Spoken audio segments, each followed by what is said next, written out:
Hi hello ನಮಸ್ತೆ, ನಾನು ರಾಜು. ಅಷ್ಟೇ ನೀವು ನೋಡ್ತಿದ್ರ centre point Kannada YouTube channel. Bigg Boss season 12ರ ಫೈನಲ್ಗೆ ಡೇಟ್ ಫಿಕ್ಸ್ ಆದ ನಂತರ ಜೊತೆಗೆ ಈ ಫೈನಲ್ ಹತ್ರ ಬರ್ತಿರುವಂತ ಸಮಯದಲ್ಲಿ ಇದೀಗ ಸಾಮಾಜಿಕ ಜಾಲತಾಣದಲ್ಲಿ ಒಂದೇ ಒಂದು ಸುದ್ದಿ ಹರಿದಾಡ್ತಿದೆ. ಏನಂದ್ರೆ ಬಿಗ್ ಬಾಸ್ ಸೀಸನ್ ಅನ್ನು ಯಾರು ಗೆಲ್ತಾರೆ, ಬಿಗ್ ಬಾಸ್ ಸೀಸನ್ ನಲ್ಲಿ ಯಾರು ರನ್ನರ್ ಅಪ್ ಆಗ್ತಾರೆ, ಬಿಗ್ ಬಾಸ್ ಸೀಸನ್ ನಲ್ಲಿ ಏನಾದ್ರೂ ಅವಕಾಶ ಸಿಕ್ಕು ಅಶ್ವಿನಿ ಅವರು ಮೇಲ್ ಬಂದು ವಿನ್ ಆಗುವಂತ ಚಾನ್ಸಸ್ ಇದೆಯಾ ಎನ್ನುವಂತ ದೊಡ್ಡ ಸುದ್ದಿ ಇದೀಗ ಹರಿದಾಡ್ತಾ ಇರುವುದರ ಮಧ್ಯೆ ಸಾಮಾಜಿಕ ಜಾಲತಾಣಗಳು ಕಂಡಕ್ಟ್ ಮಾಡಿದಂತ ಪೋಲ್ ನಲ್ಲಿ ಇದೀಗ ಕೋಟಿ ಕೋಟಿ ವೋಟ್ ಅನ್ನ ಪಡ್ಕೊಂಡಿರುವಂತ ವ್ಯಕ್ತಿ ಇದೀಗ ಮುಂಚೂಣಿಯಲ್ಲಿದ್ದಾರೆ. ಹಾಗಾದ್ರೆ ಒಂದೇ ದಿನದಲ್ಲಿ ಕೋಟಿ ಕೋಟಿ ವೋಟ್ ಯಾರಿಗೆ ಬಂತು? ಏನಾದ್ರೂ ಈ ವೋಟಿಂಗ್ ನಲ್ಲಿ ವ್ಯತ್ಯಾಸ ಆಯ್ತಾ ಅಥವಾ ಜನಪ್ರಿಯತೆ ಹೆಚ್ಚು ಕಡಿಮೆಯಾಗಿ ಮತ್ತೆ ಯಾರಾದ್ರೂ ಕೋಟಿ ಕೋಟಿ ವೋಟ್ ಪಡ್ಕೊಂಡ್ರ? ಬಿಗ್ ಬಾಸ್ ಸೀಸನ್ 12ನ್ನ ಗೆಲ್ಲುವಂತ ಈ ಸಂಭಾವ್ಯ ಅಭ್ಯರ್ಥಿ ಯಾರು? ಪೋಲ್ ಏನ್ ಹೇಳುತ್ತೆ? ಪೋಲ್ ನಲ್ಲಿ ಏನಾದ್ರೂ ದಾಖಲೆ ಆಯ್ತಾ, ಏನಾದ್ರೂ ಕಡಿಮೆ ಆಯ್ತಾ, ಅಥವಾ ಈ ಪೋಲ್ ಹೇಳುವಂತ ಲೆಕ್ಕಾಚಾರ ಏನು? ಇವೆಲ್ಲವನ್ನ ನೋಡೋದಕ್ಕಿಂತ ಇಲ್ಲಿ ತನಕ ನಮ್ಮ ಚಾನಲ್ ನ ಸಬ್ಸ್ಕ್ರೈಬ್ ಮಾಡಿಲ್ಲ ಅಂದ್ರೆ ಈಗಲೇ ಸಬ್ಸ್ಕ್ರೈಬ್ ಮಾಡಿ, ಜೊತೆಗೆ ಕಾಮೆಂಟ್ಗಳ ಮುಖಾಂತರ ತಮ್ಮ ಅಭಿಪ್ರಾಯವನ್ನು ತಿಳಿಸಬಹುದು. ಎಸ್ ವೀಕ್ಷಕರೇ, ನಾನು ಒಂದು ಮೊದಲ ಪಾಯಿಂಟ್ ಅನ್ನು ಹೇಳ್ತೇನೆ.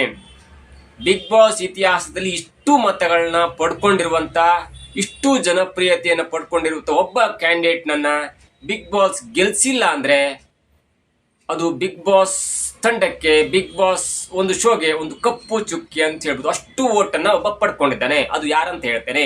ಅದಕ್ಕೂ ಮೊದಲು ಬಿಗ್ ಬಾಸ್ ಬಗ್ಗೆ ಮಾತಾಡ್ತಾ ಹೋದ್ರೆ ಇದೀಗ ಬಿಗ್ ಬಾಸ್ ಸೀಸನ್ 12ಕ್ಕೆ ಫೈನಲ್ ಡೇಟ್ ಫಿಕ್ಸ್ ಆಗಿದೆ. ಜನವರಿ 16ರಂದು ಡಾನ್ಸ್ ಪ್ರೋಗ್ರಾಮ್ಗಳ ಶೂಟಿಂಗ್ ಆಗುತ್ತೆ. ಜನವರಿ 17ರಂದು ಒಂದು ಹಂತದ ಫೈನಲ್ ಆಗುತ್ತೆ. ಸುದೀಪ್ ಅವರು ಮನೆಯಿಂದ ಕರ್ಕೊ ಬರ್ತಾರೆ. ಕೆಲವೊಂದು ಪೂರ್ತಿಯಾದ ಹಿಸ್ಟ್ರಿ ತೋರಿಸುವಂತ ಕೆಲಸ ಆಗುತ್ತೆ. ಅಂದ್ರೆ ಫ್ರಮ್ ದ ಸೆಪ್ಟೆಂಬರ್ 28ರಿಂದ ಅಲ್ಲಿಯ ತನಕ ಒಂದು ಹಿಸ್ಟ್ರಿ ತೋರಿಸುವಂತ ಕೆಲಸ ಆಗುತ್ತೆ. ಆ ದಿನ ಶನಿವಾರ ಟಾಪ್ 6 ಅಲ್ಲಿ ಇರುವಂತ ಒಬ್ಬ ಅಭ್ಯರ್ಥಿ ಎಲಿಮಿನೇಷನ್ ಆಗ್ತಾರೆ. ಈ ಸಲ ಎಕ್ಸ್ಪೆಕ್ಟ್ ದ ಅನ್ಎಕ್ಸ್ಪೆಕ್ಟೆಡ್ ಥಿಂಗ್ಸ್, ಅಂದ್ರೆ ನಿರೀಕ್ಷಿಸಲಾರ್ದನ್ನು ನಿರೀಕ್ಷಿಸಬೇಕು ಅನ್ನುವಂತ ವರ್ಡ್ ಇದೆಯಲ್ಲ, ಊಹೆಗೆ ನಿಲುಕದನ್ನು ಊಹಿಸಬೇಕು ಅನ್ನುವಂತ ಮಾತಿದೆಯಲ್ಲ, ಹಾಗೆ ಆನ್ ಜನವರಿ 17 ಒಬ್ಬ ಸ್ಪರ್ಧಿ ಎಲಿಮಿನೇಟ್ ಆಗ್ತಾರೆ. ಸಂಡೇ 5 ಜನರು ಇರ್ತಾರೆ. ಅವರ ಮಧ್ಯೆ ಪೈಪೋಟಿಯಾಗಿ ಒಬ್ಬರನ್ನ ಸಂಜೆ ಅಂದ್ರೆ ರಾತ್ರಿ ಸುಮಾರು 11 ಗಂಟೆ ಸುಮಾರು ಜನರು ಕಾಯಿಸಿ 11 ಗಂಟೆ ಸುಮಾರು ಒಬ್ಬ ಅಭ್ಯರ್ಥಿಯನ್ನ ಗೆಲ್ಲಿಸ್ತಾರೆ. ಇದರ ಮಧ್ಯೆ ಇವತ್ತು ಟಾಸ್ಕ್ ಜೋರಾಗಿತ್ತು. ಈ ಟಾಸ್ಕ್ ಮಧ್ಯೆ ಈಗ ಬಿಗ್ ಬಾಸ್ ನಲ್ಲಿ 8 ಜನ ಇದ್ದಾರೆ. ಅದರಲ್ಲಿ ಒಬ್ಬ ಅಭ್ಯರ್ಥಿ ಧನುಷ್ ಕ್ಯಾಪ್ಟನ್ ಆಗಿದ್ದಾರೆ. ಒಳ್ಳೆ ಹುಡುಗ, ಸಂಭಾವಿತ ಹುಡುಗ, ತುಂಬಾ ಜನ ಫ್ಯಾನ್ಸ್ ಇದ್ದಾರೆ. ಪಾಯಿಂಟ್ ನಂಬರ್ 1, ಅವರು ಕ್ಯಾಪ್ಟನ್ ಆಗಿದ್ದಾರೆ. ಇನ್ನುಳಿದ 7 ಅಭ್ಯರ್ಥಿಗಳು ಗಿಲ್ಲಿ, ಅಶ್ವಿನಿ, ರಕ್ಷಿತಾ ಶೆಟ್ಟಿ, ರಾಶಿಕಾ, ಧ್ರುವಂತ್, ಕಾವ್ಯ ಮತ್ತು ರಘು. ಅದರಲ್ಲಿ ಮೊದಲ ಟಾಸ್ಕ್ ಅನ್ನ ಆಡಿದಂತ ರಘು, ಗಿಲ್ಲಿ ಮತ್ತು ಧ್ರುವಂತ್ ಅವರ ಮಧ್ಯೆ ಪೈಪೋಟಿ ಆದಾಗ ಧ್ರುವಂತ್ ಅವರು ಗಿಲ್ಲಿಯನ್ನು ಸೋಲಿಸಿದ್ರು. ಹಾಗಾಗಿ ಒಬ್ರು ಬಂದಾಯ್ತು. ಅದಾದ ನಂತರ ಟಾಸ್ಕ್ 2 ಕೊಡ್ತಾ 2ನೇ ಟಾಸ್ಕ್ ಅಲ್ಲಿ ಉಳಿದಂತ 6 ಜನ ಆಲ್ರೆಡಿ ಗಿಲ್ಲಿ ಸೋತಿದ್ದಾರೆ. ಧ್ರುವಂತ್ ಒಬ್ಬ ಕ್ಯಾಂಡಿಡೇಟ್ ಇದ್ದಾರೆ. ಧನುಷ್ ಅವರು ಆ ಕಡೆ ಇದ್ದಾರೆ. ಅವರು ಅಂದ್ರೆ ಧನುಷ್ ಅವರು ಒಂದು ಕ್ಯಾಟಗರಿ ಇದ್ದಾರೆ, ಸೈಡ್ ಎ ಅಂತ ತಿಳ್ಕೊಂಡ್ರೆ. ಬಿ ಅಲ್ಲಿ ಇದೀಗ ಧ್ರುವಂತ್ ಅವರು 1 ಗೆದ್ದಿದ್ದಾರೆ. ಜೊತೆಗೆ ಮತ್ತೆರಡು ಟೀಮ್ಗಳನ್ನ ಮಾಡಿ ಆ ಟೀಮ್ ಅಲ್ಲಿ ಗೆದ್ದವ್ರನ್ನ ಧ್ರುವಂತ್ ಜೊತೆ ಆಡಿಸಿ, ಅದಾದಂತ ಧ್ರುವಂತ್ ಮತ್ತು ಧನುಷ್ ಅವ್ರನ್ನ ಆಡಿಸಿ ಆ ಒಬ್ಬ ಕ್ಯಾಂಡಿಡೇಟ್ ಟಾಪ್ 6 ಹೋಗುವಂತ ಒಂದೇ ಒಂದು ಸಾಧ್ಯತೆ ಇದೆ. ಈಗಾಗಲೇ ಆ ಆಟ ಆಡ್ಲಿಕ್ಕೆ ಧನುಷ್ ಅವರು ಗ್ರೀನ್ ಮಾರ್ಕ್ ಕೊಟ್ಟಾಗಿದ್ದಾರೆ. ಆಟದಿಂದ ಹೊರಗುಳಿದಂತ ಗಿಲ್ಲಿ ಅವರಿಗೆ ರೆಡ್ ಮಾರ್ಕ್ ಕೊಡಲಾಗಿದೆ. ಇನ್ನುಳಿದವರು ಈಗ ಆಡ್ಲಿಕ್ಕೆ ಅರ್ಹರಾಗಿದ್ದಾರೆ. ಅವರಲ್ಲಿ ಆಡಿ ಗೆದ್ದು ಅದಾದ ನಂತರ ಧನುಷ್ ಅವ್ರ ಜೊತೆ ಆಡ್ಬೇಕಾದ್ರೆ ಧನುಷ್ ಅವ್ರ ಜೊತೆ ಆಡಿ ಯಾರು ಗೆಲ್ತಾರಲ್ಲ ಧನುಷ್ ಅವ್ರಿಗೆ ಧನುಷ್ ಟಾಪ್ 6 ಹೋಗ್ತಾರೆ. ಅಥವಾ ಈ ಟೀಮ್ ಅಲ್ಲಿ ಯಾರು ಗೆದ್ಕೊಂಡು ಧನುಷ್ ಅವ್ರ ಜೊತೆ ಆಡಿ ಗೆದ್ದಾಗ ಇವರು ಕೂಡ ಹೋಗುವಂತ ಚಾನ್ಸ್ ಇದೆ. ಧನುಷ್ ಅವರಿಗೆ ಮುಂದಿನ ಎಲಿಮಿನೇಷನ್ ಸ್ವಲ್ಪ ಕಷ್ಟ ಆಗುತ್ತೆ. ಇದು ಒಂದು ಕತೆ. ಆ ಮಧ್ಯೆ ಎಲ್ಲ ಜಗಳ ಆಯ್ತು, ಕಿತ್ತಾಡಿದ್ರು, ಎಲ್ಲ ಆಯ್ತು. ಅದು ನಿಮ್ಗೆ ಟಾಸ್ಕ್ ವಿಚಾರ ಪಟ್ಟಂತೆ. ಆದ್ರೆ ನಾವು ವೋಟಿಂಗ್ ಲಿಸ್ಟ್ ಗೆ ಬಂದಾಗ ಯಾರಿಗೆ ಜಾಸ್ತಿ ವೋಟ್ ಬರ್ಬೋದು ನೋಡಿ. ಇಲ್ಲಿ ಹೊಸದಾಗಿ ಸೇರ್ಪಡೆಯಾದಂತವರು ಧ್ರುವಂತ್ ಈಗ 1 ವಾರದಿಂದ ತುಂಬಾ ಚೆನ್ನಾಗಿ ಆಡ್ತಾ ಇದ್ದಾರೆ. ರಾಶಿಕಾ, ರೆಬಲ್ ಲೇಡಿ ಅವರು ತುಂಬಾ ಚೆನ್ನಾಗಿ ಆಡ್ತಿದ್ದಾರೆ. ರಘು ಅಣ್ಣ ಸ್ವಲ್ಪ ಮಟ್ಟಿಗೆ ಸಂಭಾವಿತ ಅಂತ ಹೇಳ್ಬೋದು. ಆದ್ರೆ ಅದನ್ನ ಅವರ ಫಿಸಿಕಲ್ ಫಿಟ್ನೆಸ್ ಅನ್ನ ಅವರ ರೀತಿಯಲ್ಲಿ ಆಡ್ಕೋತಿದ್ದಾರೆ. ಆದ್ರೆ ಜನರಿಗೆ ಮನರಂಜನೆ ಸಿಗುವಂತ ರೀತಿಯಲ್ಲಿ ಅವರು ಆಟ ಆಡ್ತಾ ಇಲ್ಲ ಅಂತ ಹೇಳ್ಬೋದು. ಆಟದ ವಿಷಯದ್ರೆ ಟಾಸ್ಕ್ ಅಂತ ಹೇಳ್ಬೋದು. ಆದ್ರೆ task doesn't matter in Bigg Boss. ನೀವು ಆಟನೇ ಆಡದೆ ಗೆದ್ದಂತ ಅನೇಕ ಉದಾಹರಣೆಗಳು ಕೂಡ ಇದೆ. ಶ್ರುತಿ ಅವರು ಕೂಡ ಗೆದ್ದಿದ್ರು. ಗಿಲ್ಲಿ ಕೂಡ ಜಾಸ್ತಿ ಆಟದ ಕಡೆ ಗಮನ ಹರಿಸದೆ ಪಾಯಿಂಟ್ ಟು ಪಾಯಿಂಟ್ ಅಂದ್ರೆ ಮೈಂಡ್ ಗೇಮ್ ತರ ಆಡುವಲ್ಲಿ ಪಾಯಿಂಟ್ ಟು ಪಾಯಿಂಟ್ ಆಡ್ತಾ ಇದ್ದಾರೆ. ರಕ್ಷಿತಾ ಶೆಟ್ಟಿ ಅವರು ಕೂಡ ಟಾಸ್ಕ್ ಜಾಸ್ತಿ ಭಾಗವಹಿಸಿದ, ಜಾಸ್ತಿ ಆಡದೆ ಗೆಲ್ಲದಿದ್ರು ಕೂಡ ಅವರು ಜನಪ್ರಿಯತೆಯನ್ನ ಗಳಿಸ್ಕೊಂಡಿದ್ದಾರೆ. ನಾನು ಈಗಾಗಲೇ ಹೇಳ್ದಂಗೆ ಈ ಬಿಗ್ ಬಾಸ್ ಅಥವಾ ಈ ಹಿಂದಿನ ಬಿಗ್ ಬಾಸ್ ಅಥವಾ ಬಿಗ್ ಬಾಸ್ ಕಾನ್ಸೆಪ್ಟ್ ಎನ್ನುವುದು ಕೂಡ ಮೈಂಡ್ ಗೇಮ್ ಎನ್ನುವಂತ ಒಂದು ಕಾದಂಬರಿ, ಅಂದ್ರೆ 1984 ಎನ್ನುವಂತ ಕಾದಂಬರಿ ಆಧಾರಿತವಾಗಿ, ಕಲ್ಪನೆ ಆಧಾರಿತವಾಗಿ ಬಂದಂತ ಒಂದು ಕಾನ್ಸೆಪ್ಟ್. ಸೊ ಅದು ಇನ್ನು ವೋಟಿಂಗ್ ವಿಚಾರಕ್ಕೆ ಬಂದಾಗ ಎಲ್ಲರೂ ಕೂಡ ಚೆನ್ನಾಗಿ ಆಡ್ತಿದ್ದಾರೆ, ಯಾರು ಕೂಡ ಅವರವರು ಇಲ್ಲೇ ತನಕ ಬಂದಿದ್ದಾರೆ, 100 ಜನ ಇದ್ದಾರೆ ಅಂದ್ರೆ ಅದು ಒಂದು ಮಟ್ಟಿಗೆ ಎಂಟರ್ಟೈನ್ಮೆಂಟ್ ಸಾಧನೆ ಅಂತ ಹೇಳ್ಬೋದು. ಅದರಲ್ಲಿ ಅನೇಕರು ದೊಡ್ಡ ದೊಡ್ಡ ಹೆಸರು ಮಾಡಿದವರು ಇದ್ದಾರೆ. Ashwini Gowda is well established in small screen industry ಅಂತ ಹೇಳ್ಬೋದು.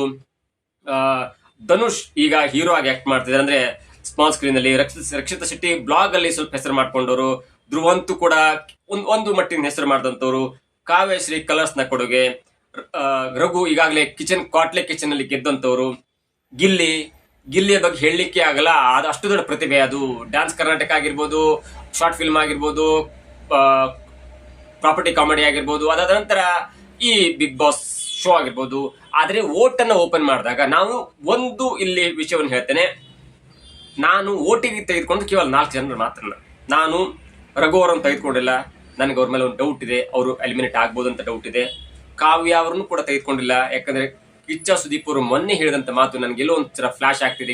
ನೀ ಗೆಲ್ಲು, ಆದ್ರೆ ನಿನ್ನ ಜೊತೆಗೆ ಮತ್ತೊಬ್ಬರನ್ನ ಕರ್ಕೊಂಡೋಗಿ ಅವ್ರನ್ನ ಸೋಲಿಸಬೇಡ ಅನ್ನೋಂತ ಮಾತಿದೆ. ಅದರಿಂದ ನನಗೆ ಎಲ್ಲೋ ಒಂದು ಡೌಟ್ ಇದೆ, ಕಾವ್ಯಶ್ರೀ ಅವರು ಈ ವಾರ ಟಾಪ್ 6 ಅಲ್ಲಿ ಬರಲ್ಲ ಅನ್ನುವಂತ ಮಾತಿದೆ. ಧ್ರುವಂತ್ ಮತ್ತು ರಕ್ಷಿತಾ ರಾಶಿಕ್ ಅವ್ರ ಮಧ್ಯೆ ಸ್ವಲ್ಪ ಕಾಂಪಿಟೇಷನ್ ಜಾಸ್ತಿ ಇದೆ, ಅವರು ಟಾಪ್ 6 ಅಲ್ಲಿ ಹೋಗ್ಬಹುದು ಅನ್ನುವಂತ ಮಾತಿದೆ. ಆದ್ರೆ ಅವರಿಬ್ಬರನ್ನ ಬಿಟ್ಟು ನಾನು 4 ಜನರ ಜೊತೆ ಪೋಲ್ ಅನ್ನ ಕಂಡಕ್ಟ್ ಮಾಡಿದ್ದೀನಿ. 4 ಜನರ ಮಟ್ಟಿಗೆ ಪೋಲ್ ಅನ್ನ ಕಂಡಕ್ಟ್ ಮಾಡಿದಾಗ ಬಂದಂತ ರೆಸ್ಪಾನ್ಸ್ ಇದೆಯಲ್ಲ, ಈ ಹಿಂದೆ ಎಲ್ಲರನ್ನು ಮಿಕ್ಸ್ ಮಾಡಿದಾಗ ಕೂಡ ಆ ಲೆವೆಲ್ಗೆ ಇತ್ತು. ಆದ್ರೆ ಇದು ಮಾತ್ರ ಅನ್ಎಕ್ಸ್ಪೆಕ್ಟೆಡ್ ಅಂತ ಹೇಳ್ಬೋದು. ಯಾಕಂದ್ರೆ ಒಂದು ವಾರದಿಂದ ಗಿಲ್ಲಿ ಅವ್ರ ಮೇಲೆ ಒಂದು ಸ್ವಲ್ಪ ಕೋಪ ಗೀಪ ಜಾಸ್ತಿ ಎಲ್ರಿಗೂ ಬಂದಿತ್ತು, ಅಭಿಮಾನಿಗಳು ಬಂದಿತ್ತು. ಅದು ಹೇಳಿ ಮಾಡಿಸಿದ್ದು ಅಥವಾ ಬೇರೆದು ಅದು ಎಲ್ಲದಕ್ಕಿಂತ ಹೆಚ್ಚಾಗಿ ಯಾಕೆ ಸುಮ್ಮನೆ ಅಶ್ವಿನಿ ಅವ್ರ ವಿರುದ್ಧ ಮಾತಾಡ್ತಿದ್ದಾರೆ, ಅಶ್ವಿನಿ ಅವ್ರ ವಿರುದ್ಧ ಯಾಕೆ ಕಾಲು ಹೇಳ್ತಿದ್ದಾರೆ, ಅಜ್ಜಿ ಅಂತಾರೆ, ಮುದುಕಿ ಅಂತಾರೆ, ಏನೇನು ಅಂತಾರೆ, ಯಾಕೆ ಬೇಕಿತ್ತು ಈ ಟೈಮಲ್ಲಿ ಟಾಸ್ಕು ಕಾಮಿಡಿ ಅಂತ ಮಾತಾಡ್ಬೇಕಿತ್ತು ಹೊರತು ಸುಮ್ಮನೆ ರೆಬಲ್ ಆಗಿ ಒಬ್ಬ ಮಹಿಳೆಯ ವಿರುದ್ಧ ಯಾಕೆ ಮಾತಾಡ್ಬೇಕಿತ್ತು, ಅದೇನಾದ್ರೂ ರೆಬಲ್ ಆಗ್ಬಿಟ್ರೆ ಔಟ್ ಸೈಡ್ ಅಂತ ಒಂದು ಸ್ವಲ್ಪ ಯೋಚನೆ ಕೂಡ ಇರಲಿಲ್ಲ ಅಂತ ಸ್ವಲ್ಪ ನೆಗೆಟಿವ್ ಮಾತಿತ್ತು. ಆದ್ರೂ ಕೂಡ ಪೋಲ್ ಅಲ್ಲಿ ಬಂದಂತ ರಿಸ್ಪಾನ್ಸ್ ಇದೆಯಲ್ಲ, ಅದು ತಲೆ ಕೆಡುವಂತ ರೆಸ್ಪಾನ್ಸ್. ಹಾಗಾಗಿ ಈ ಸಲ ನಾವು ಕಂಡಕ್ಟ್ ಮಾಡಿದಂತ ಪೋಲಲ್ಲಿ ಸರಿಸುಮಾರು 66% ಜನ 100ಕ್ಕೆ ನೋಡಿ. 10,000 ಅಂದ್ರೆ 6,600 ವೋಟ್, 1 ಲಕ್ಷ ಅಂದ್ರೆ 66,000, 1 ಕೋಟಿ ಅಂದ್ರೆ 66,06,666 ಮತ, ಕೋಟಿ ಅಂದ್ರೆ 66 lakh. Can you imagine that? ಅದನ್ನ ಕಲ್ಪನೆ ಮಾಡ್ಲಿಕ್ಕೆ ಆಗತ್ತೆ. ಒಬ್ಬ ವ್ಯಕ್ತಿ ಇಡೀ ಬಿಗ್ ಬಾಸ್ ಸ್ಪರ್ಧಿಗಳ ಒಟ್ಟು ಮತಕ್ಕಿಂತ ಜಾಸ್ತಿ ಪಡ್ಕೊಳ್ತಾರಂದ್ರೆ ಅದು ಏನಂತ ಹೇಳ್ಬೇಕು? ವೋಟಿಂಗ್ ಅಲ್ಲಿ ಅಷ್ಟು ಮತಗಳನ್ನ ಪಡ್ಕೊಂಡಿದ್ದಾನೆ. ಇಂಥ ವ್ಯಕ್ತಿನ ಏನಾದ್ರು ಸೋಲ್ಸ್ಬಿಟ್ರೆ ಜನ ಬಂದು ಮಾಗಡಿ ರೋಡ್ ಮಾಗಡಿ ಹತ್ರ ಬಿಗ್ ಬಾಸ್ ಇದೆಯಲ್ಲ, ಅಲ್ಲಿ ಜನ ಬಂದು ಸ್ಟ್ರೈಕ್ ಮಾಡ್ತಾರೆ. ಮೊನ್ನೆ ತಾನೇ ಹೇಳಿದ್ದಾರೆ, ಏನಾದ್ರೂ ಗೆಲ್ಸಿದ್ರೆ ಕರ್ನಾಟಕ ಸ್ಟ್ರೈಕ್ ಮಾಡ್ತೇವೆ ಅಂತ. ಜಸ್ಟ್ ಎಕ್ಸಾಂಪಲ್ ನಾನು ಹೇಳಿದ್ದು. ಎರಡನೇದಾಗಿ ನಾವು ನೋಡ್ತಾ ಹೋದಾಗ ಅಶ್ವಿನಿ ಅವರಿಗೆ 7% ಮತ ಬಿದ್ದಿದೆ. ಲಾಸ್ಟ್ ಟೈಮ್ ಕೂಡ 3% ಅಲ್ಲಿ ಇದ್ರು, ಆದ್ರೆ ಇದೀಗ 7% ಇನ್ಕ್ರೀಸ್ ಆಗಿದೆ. ಧನುಷ್ ಅವರು ಕ್ಯಾಪ್ಟನ್ ಆದ ಕಾರಣಕ್ಕಾಗಿ, ಸೈಲೆಂಟ್ ಆದ ಕಾರಣಕ್ಕಾಗಿ ಮತ್ತು ಕಲರ್ಸ್ ನಲ್ಲಿ ಅವರು ಹೊಂದಿರುವಂತಹ ಬಾಂಧವ್ಯದ ಕಾರಣಕ್ಕಾಗಿ ಅವರನ್ನು ಕೂಡ ಪೋಲ್ ಇಟ್ಕೊಂಡಾಗ, ಜೊತೆಗೆ ಅವರು ಈಗ ಸ್ವಲ್ಪ ಸೇಫ್ ಲೈನ್ ಇದ್ದಾರೆ, ಅವರನ್ನ ಇಟ್ಕೊಂಡಾಗ ಅವರಿಗೆ 3% ವೋಟ್ ಬಂದಿದೆ. ಅಶ್ವಿನಿ ಅವರಿಗೆ 7%, ಧನುಷ್ ಅವರಿಗೆ 3% ಇದೆ. ಇನ್ನು ನೋಡಿ, ರಕ್ಷಿತಾ ಶೆಟ್ಟಿ ಅವರ ಕ್ರೇಜ್ ಕಡಿಮೆನೇ ಆಗಿಲ್ಲ. ಅವರ ವೋಟಿಂಗ್ ಲಿಸ್ಟ್ ಅಂತ ತೆಗೆದುಕೊಂಡ್ರೆ 1 ಕೋಟಿ ವೋಟ್ ಬಿದ್ದಿದೆ ಅಂದ್ರೆ 66 ಲಕ್ಷ ಗಿಲ್ಲಿಗೆ ಬಿದ್ರೆ 25 ಲಕ್ಷ ವೋಟ್ ಅಷ್ಟು ರಕ್ಷಿತಾ ಶೆಟ್ಟಿ ಅವರಿಗೆ ಬಿದ್ದಿದೆ. ಅವ್ರು ಫಿಸಿಕಲಿ ಸ್ಟ್ರಾಂಗ್ ಆಗಿ 6 ಪ್ಯಾಕ್ ಅದೇನಂತಾರಲ್ಲ, ಹಂಗಾಗಿ ಟಾಸ್ಕ್ ಅನ್ನ ಆಡ್ದಂತಾರಲ್ಲ, ಜಸ್ಟ್ ಅವರು ಮೈಂಡ್ ಗೇಮ್ ಅನ್ನ ಆಡ್ಕೊಂಡು ಈ ಬಿಗ್ ಬಾಸ್ ಕಾನ್ಸೆಪ್ಟ್ ಅನ್ನ ಅರ್ಥ ಮಾಡ್ಕೊಂಡಿದ್ದಾರೆ. ಅದಕ್ಕೆ ಬೆಸ್ಟ್ ಎಕ್ಸಾಂಪಲ್ ಅಂದ್ರೆ ನಿನ್ನೆ ಆದಂತ ರಾಶಿಕಾ ಮತ್ತು ರಕ್ಷಿತಾ ಶೆಟ್ಟಿ ನಡುವೆ ಆದಂತ ಒಂದು ಜಗಳದಲ್ಲಿ ಯಾವ ತರ ಆ ಸಿಟ್ಟು ಕೋಪದಲ್ಲೂ ಕೂಡ ರಕ್ಷಿತಾ ಶೆಟ್ಟಿ ಅವರು ರಾಶಿಕಾ ಅವರ ಪಾಯಿಂಟ್ ಔಟ್ ಮಾಡಿ ಅವರನ್ನ ಇಕ್ಕಟ್ಟಿಗೆ ಸಿಲುಕಿಸಿದ್ದು ಯಾವ ತರ ಅಂತ ಎಲ್ಲರೂ ಗೊತ್ತಿದೆ. ರಾಶಿಕಾ ಅವ್ರು ಹೇಳ್ತಾರೆ, ನೀನು ಮ್ಯಾನಿಪುಲೇಟ್ ಮಾಡ್ತಿದ್ಯಾ, ನಿನಗೆ ಕನ್ನಡ ಬರುತ್ತೆ, ಹಾಗೆ ಬರುತ್ತೆ, ವೀಕಲ್ ಒಂಥರ ಇರ್ತೀವಿ, ವೀಕೆಂಡ್ ಒಂಥರ ಇರ್ತೀಯ, ನೀನ್ ಸುಮ್ಮನೆ ಮ್ಯಾನಿಪುಲೇಟ್ ಮಾಡಿ ಈ ಮೈಂಡ್ ಗೇಮ್ ಆಡ್ತಿದ್ಯಾ. ಈ ವಿಷಯ ಮನೆಯ ಎಲ್ಲಾ ಸದಸ್ಯರಿಗೂ ಗೊತ್ತು ಮತ್ತು ನಮ್ಮ ಮನೆಯವರಿಗೂ ಗೊತ್ತು ಎನ್ನುವಂತ ಮಾತನ್ನು ಹೇಳಿ ಸಿಕ್ಕಾಕೊಂಡು ಬಿದ್ರು. ಹೇಳುವುದನ್ನ ಹೇಳ್ಬಿಟ್ರು, ಅದನ್ನ ಕ್ಯಾಚ್ ಮಾಡ್ಬೇಕಲ್ಲ ಅಪೋಸಿಟ್ ಸ್ಪರ್ಧಿ, ಅದನ್ನ ಅಷ್ಟೇ ಸ್ಪಷ್ಟವಾಗಿ ಕ್ಯಾಚ್ ಮಾಡ್ಕೊಂಡು ರಾಶಿಕಾ ಅವ್ರನ್ನ ತಗಲಾಕೊಂಡ್ರು. ಹಾಗಾದ್ರೆ ನಿಮ್ಮ ಮನೆಯವರು ಹೊರಗಡೆ ಆಗ್ತಿರುವಂತ ವಿಷಯವನ್ನು ಬಂದು ನಿನ್ಗೆ ಹೇಳಿ ರೂಲ್ಸ್ ಅನ್ನ ಬ್ರೇಕ್ ಮಾಡಿದ್ದಾರೆ ಎನ್ನುವಂತ ಮಾತನ್ನ ಹೇಳಿ ಅಷ್ಟರ ಮಟ್ಟಿಗೆ ರಾಶಿಕಾ ಅವ್ರನ್ನ ಇಕ್ಕಟ್ಟಿಗೆ ಸಿಲುಕು ಹಾಕ್ಸಿದ್ರು. ಹಾಗಾಗಿ ರಕ್ಷಿತಾ ಶೆಟ್ಟಿ ಅಂದ ಕೂಡಲೇ ಅಲ್ಲೊಂದು ಬುದ್ಧಿವಂತಿಕೆ ಇದ್ದೇ ಇದೆ. ಹಾಗಾಗಿ ಅವರಿಗೆ 25% ಮತ ಬಂದಿದೆ ನನ್ನ ಪ್ರಕಾರ. ಅಥವಾ ಈ ಪೋಲಿಂಗ್ ನೋಡ್ತಾ ಇದ್ರೆ ಗಿಲ್ಲಿ ಅವರು ನಂಬರ್ 1, ಅವರನ್ನ ಯಾರು ಸೋಲಿಸ ಸಾಧ್ಯ ಇಲ್ಲ. ಹಾಗಾಗಿ ಬಿಗ್ ಬಾಸ್ ಸೀಸನ್ 12ನ್ನ ಗೆಲ್ಲಲಿಕ್ಕೆ ಅವರು ಸೂಕ್ತ ಅಭ್ಯರ್ಥಿ ಎನ್ನುವುದು ಇದೀಗ ಸ್ಪಷ್ಟ ಆಗ್ತಿದೆ. ರನ್ನರ್ ಅಪ್ ಆಗಿ ರಕ್ಷಿತಾ ಶೆಟ್ಟಿ ಅವರು ಕಾಣಿಸ್ಕೊಳ್ತಾರೆ. ಸೆಕೆಂಡ್ ರನ್ನರ್ ಅಪ್ ಆಗಿ ಧನುಷ್ ಅಥವಾ ಅಶ್ವಿನಿ ಗೌಡ ಅವರು ಕಾಣಿಸ್ಕೊಳ್ತಾರ, ಅಥವಾ ರಕ್ಷಿತಾ ಶೆಟ್ಟಿ ಅವರನ್ನ 3ನೇ ಸ್ಥಾನಕ್ಕೆ ತಳ್ಳಿ ಒಂದು ಕೃಪೆಯಿಂದ ಒಂದು ರೆಬಲ್ ಲೇಡಿ ಅನ್ನುವಂತ ಕಾರಣಕ್ಕಾಗಿ ಊಟನ್ನ ಕನ್ಸಿಡರ್ ಮಾಡೋದ್ರ ಜೊತೆಗೆ ಒಳಗಡೆ ಆಟ ಎಲ್ಲವನ್ನು ಕನ್ಸಿಡರ್ ಮಾಡಿ ಅಶ್ವಿನಿ ಗೌಡ ಅವ್ರನ್ನ ರನ್ನರ್ ಅಪ್ ಅಂದ್ರೆ ಅಶ್ವಿನಿ ಗೌಡ ಅವ್ರನ್ನ ಗಿಲ್ಲಿಯ ಜೊತೆ ಫೈನಲ್ ನಲ್ಲಿ ನೋಡುವಂತ ಅವಕಾಶ, ಮತ್ತು ಗಿಲ್ಲಿಯನ್ನು ಗೆಲ್ಲಿಸಿದ್ರೆ ರನ್ನರ್ ಅಪ್ ಆಗಿ ಫಸ್ಟ್ ರನ್ನರ್ ಅಪ್ ಆಗಿ Ashwini Gowda, second runner up ಆಗಿ ರಕ್ಷಿತ್ ಶೆಟ್ಟಿ ಅವ್ರನ್ನ ಗೆಲ್ಲಿಸಬಹುದು ಎನ್ನುವಂತ ಒಂದು ಊಹೆ ಇದೀಗ ಜನರಲ್ಲಿ ಕಾಡ್ತಾ ಇದೆ. ಗಿಲ್ಲಿ ಅವ್ರು ಗೆಲ್ತಾರಾದ್ರೆ 2ನೇ ಪೊಸಿಷನ್ ನಲ್ಲಿ ಇರ್ತಾರ ರಕ್ಷಿತಾ ಶೆಟ್ಟಿ ಅವರು, ಅಥವಾ 3ನೇ ಪೊಸಿಷನ್ ಅಲ್ಲಿ ಇರ್ತಾರೆ ಅನ್ನೋದು ಕೂಡ ಇದೀಗ ಅತ್ಯಂತ ದೊಡ್ಡ ಕುತೂಹಲಕ್ಕೆ ಕಾರಣವಾಗ್ತಿದ್ದಾರೆ. ಟಾಪ್ 3 ಅನ್ನ ನಾನು ಹೇಳಬಲ್ಲೆ. 2 ವ್ಯಕ್ತಿಗಳು ಟಾಪ್ 3 ಅಲ್ಲಿ ಇರ್ತಾರೆ. ಒಂದು ಗಿಲ್ಲಿ ಟಾಪ್ 1 ಇರ್ತಾರೆ, ರಕ್ಷಿತ್ ಶೆಟ್ಟಿ ಅವರು ಟಾಪ್ 2 ಆಗ್ಬೋದು ಅಥವಾ ಟಾಪ್ 3 ಆಗಿರ್ಬೋದು.